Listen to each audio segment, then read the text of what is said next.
আমাদের মেয়েদেরকে ভগবান দুটো বাড়ি দিয়েছে, একটা বাপের বাড়ি আর একটা শ্বশুর বাড়ি। কিন্তু অ্যাকচুয়ালি কথাটা হচ্ছে এই দুটো বাড়ি আমাদের দেওয়ার পরেও অ্যাকচুয়ালি আমাদের বাড়ি কোনটা? একটাও না, একটা বাড়িও আমাদের না।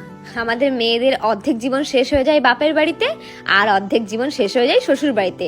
বাপের বাড়ি তাও কোনোভাবে আমরা মেনে নিতে পারি, কিন্তু শ্বশুর বাড়িতে ওখানটা গিয়ে আমরা চেষ্টা করি, সবাইকে খুশি করার চেষ্টা করি, সবার জন্য ভালো করার চেষ্টা করি, কিন্তু ওখানে কোনোদিনও সুখ শান্তি তো অনেক দূরের কথা, ভালো এইটুকু আমাকে বলবে সেইটুকু বলার যোগ্যতাও আমাদের মেয়েদের থাকে। বয়সের প্রথম 20 বছর বাবা মা আমাদেরকে বলে যা করবি এখন কিচ্ছু করতে হবে না, বিয়ে করে বরের সাথে করবি, যেখানে ঘুরতে যাওয়ার ইচ্ছা থাকবে বিয়ের পরে বরের সাথে যাবি।